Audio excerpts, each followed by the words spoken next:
Assalamualaikum warahmatullahi wabarakatuh. Perkenalkan, nama saya Nela Sirahayu dengan NIM 209250145. Kelas AB 6 dengan prodi Administrasi Bisnis.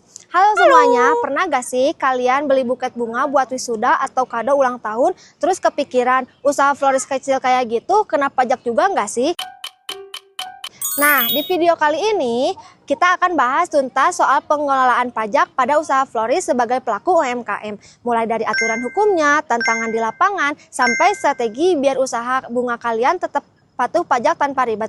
Yuk kita langsung mulai. Let's go!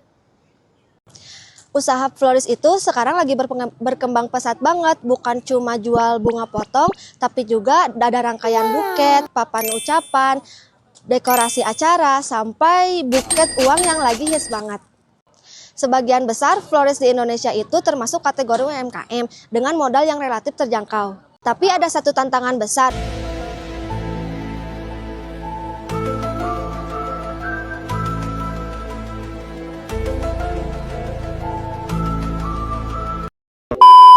Omset usaha florist itu musiman banget, mulai dari musim wisuda, musim nikahan, musim Valentine, itu otomatis omset bisa melonjak lebih tinggi. Sementara di bulan-bulan biasa, ya biasa aja.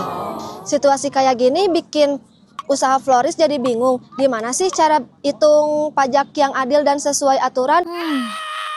Untungnya, pemerintah sudah menyediakan fasilitas PPh lewat PP nomor 55 tahun 2022 yang disesuaikan lagi lewat PP nomor 20 tahun 2026.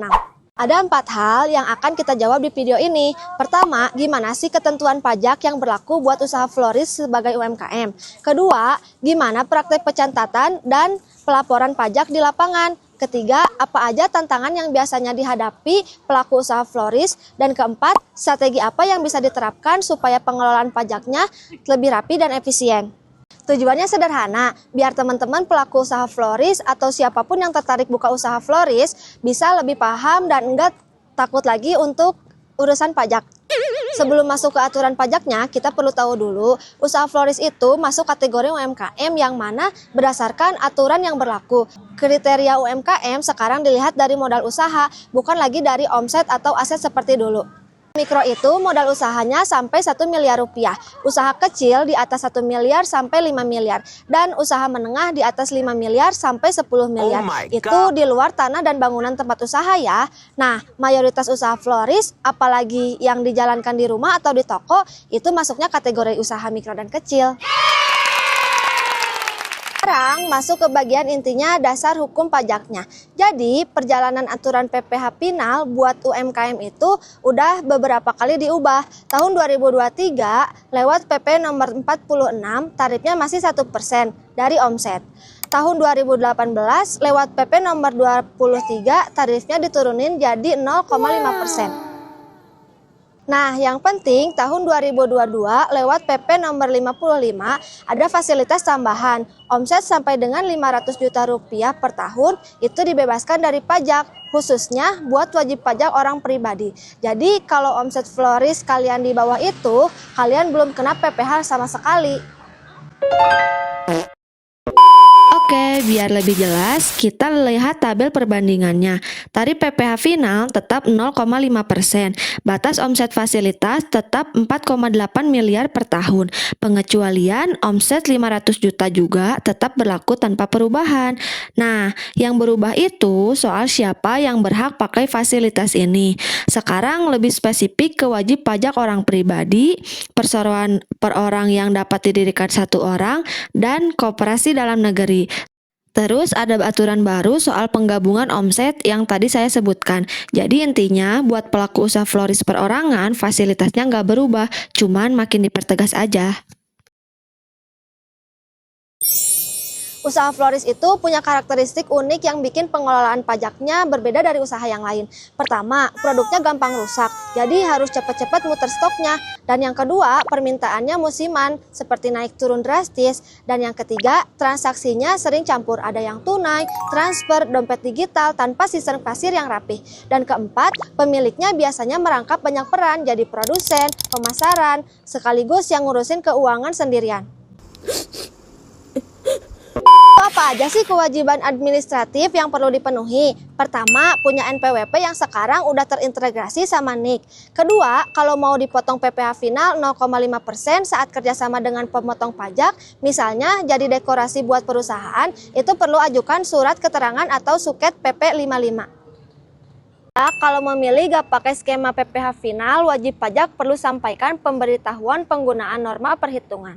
Dan keempat, catatan peredaran bruto setiap bulan. Dan yang kelima, sampaikan SPT tahunan paling terlambat akhir tahun Maret tahun berikutnya. Nah, biar makin kebayang, kita coba hitung bareng ya pakai contoh hipotesis. Nah, misalnya ada satu usaha florist bernama Toko Bunga Melati. Pada bulan Januari, omsetnya 35 juta. Lalu, pada bulan Februari, omsetnya 60 juta. Dan seterusnya sampai bulan Juli, omset kumulatifnya baru mencapai 455 juta. Karena masih di bawah 500 juta, belum kena pajak sama sekali. Bulan Agustus, pas musim wisuda, omsetnya naik jadi 90 juta.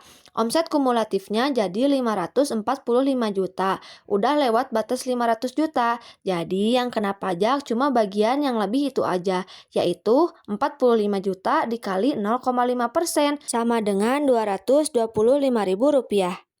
Bulan September, omsetnya 500 juta. Jadi PPh finalnya 0,5% dikali 50 juta. Pajak baru mulai dihitung begitu omset kumulatif tahunan kalian lewat 500 juta. Dan itu pun cuma dari bagian yang lebihnya aja, bukan dari seluruh omset. Nah, meskipun aturannya sudah cukup jelas, di lapangan masih banyak tantangan yang dihadapi pelaku usaha florist. Mulai dari rendahnya literasi pajak, pencatatan keuangan yang masih berantakan, sampai fluktuasi omset musiman yang bikin susah diprediksi. Lagi, banyak yang gak sadar kalau fasilitas PPh final ini ada batas waktunya. Ditambah lagi, transaksi yang campur-campuran antara tunai dan digital, serta minimnya akses pendampingan pajak, terutama buat usaha florist di daerah. Lalu gimana sih solusinya? Ini dia beberapa strategi yang dapat diterapkan. 1. Mulai digitalisasi pencatatan transaksi. Bisa pakai aplikasi kasir sederhana atau bahkan pakai spreadsheet. Kedua, pisahkan rekening usaha dengan rekening pribadi. Ketiga, pantau omset kumulatif setiap akhir bulan biar tahu posisi kalian terhadap batas fasilitas. Dan yang keempat, manfaatkan masa sepi buat beresin administrasi itu. Kelima, ikuti kelas atau pendampingan pajak di kantor pelayanan pajak terdekat. Yang keenam, mulai belajar dasar-dasar pembukuan buat persiapan kalau suatu saat harus pindah ke tarif pajak umum. Dan yang ketujuh, biasakan pakai sistem Koretak buat bayar dan lapor pajak secara online. Nah, jadi kalau kita simpulkan, usaha florist sebagai UMKM itu tunduk pada aturan PPh final 0,5% dengan fasilitas bebas pajak sampai 500 juta per tahun buat wajib pajak orang pribadi. Tantangannya memang ada di pencatatan yang belum rapi dan omset yang musiman. Tapi dengan digitalisasi pencatatan dan pemantauan omset secara rutin, kepatuhan pajak itu jadi jauh lebih mudah dijalankan. Dan yang gak kalah penting itu butuh kerjasama antara pelaku usaha, otorisasi pajak, dan platform digital yang mereka pakai sehari-hari. Nah, itu dia penjelasan lengkap tentang pengelolaan perusahaan florist sebagai UMKM. Semoga video ini bermanfaat, terutama buat kalian yang lagi ngejalanin atau baru mau mulai usaha bunga. Kalau ada pertanyaan, tulis aja di kolom komentar. Jangan lupa like, comment, subscribe, dan sampai jumpa di video berikutnya.